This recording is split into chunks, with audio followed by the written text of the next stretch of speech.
menonton, jangan lupa like, subscribe, dan tekan tombol lonceng. Selamat menyaksikan. Presiden RI Joko Widodo mengingatkan agar sejarah Indonesia sebagai pengekspor bahan mentah jangan sampai terulang kembali.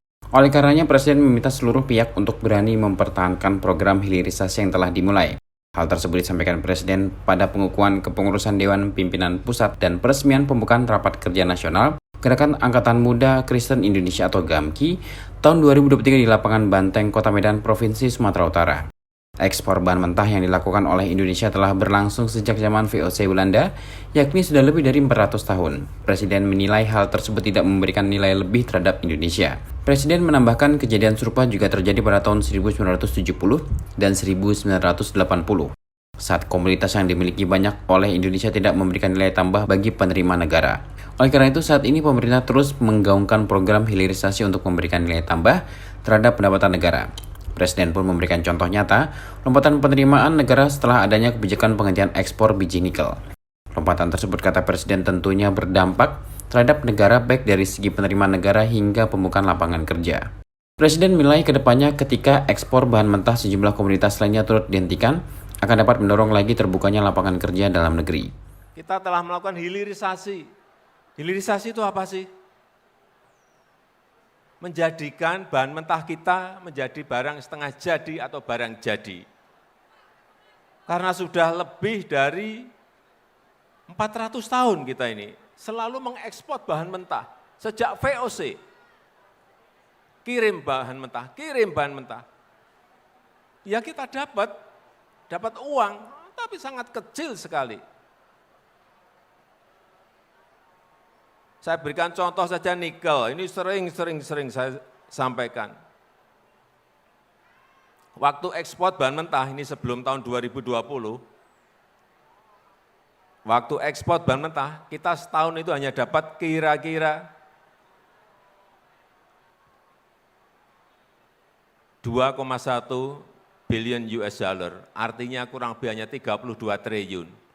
Begitu dihilirisasi, diindustrialisasi menjadi 33,8 billion US dollar. Dari 32 triliun menjadi 510 triliun kurang lebih.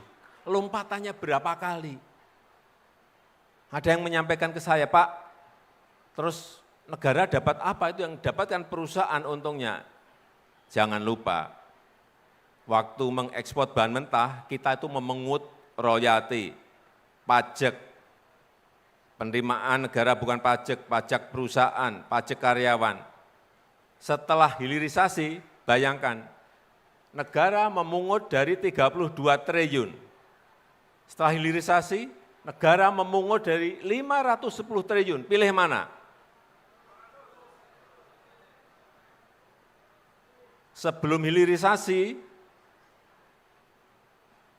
kesempatan kerja, pembukaan lapangan kerja ada di negara lain. Setelah hilirisasi, lapangan kerja terbuka di dalam negeri. Karena negara dari nikel itu sekali lagi dapat PPN, pajak pertambahan nilai, dapat PPh perusahaan, dapat PPh karyawan, dapat royalti, dapat penerimaan negara bukan pajak, dapat bea ekspor, dapat banyak sekali. Dan khusus kayak Freeport, karena kita menjadi pemilik saham terbesar, kita masih mendapatkan lagi dividen. Jadi itu yang namanya hilirisasi, itu baru nikel.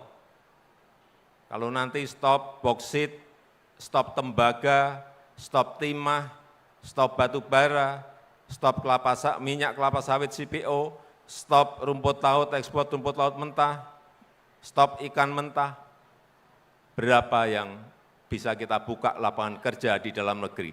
Sehingga saya ingin bertanya pada saudara-saudara, setuju atau tidak setuju hilirisasi?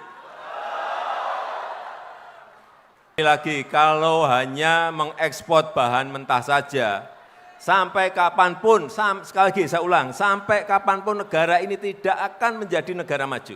Jadi kita harus berani, pemimpin ke depan harus berani melanjutkan itu. Meskipun resikonya digugat di WTO, ditekan dari IMF, mungkin ada negara lain yang neken lagi.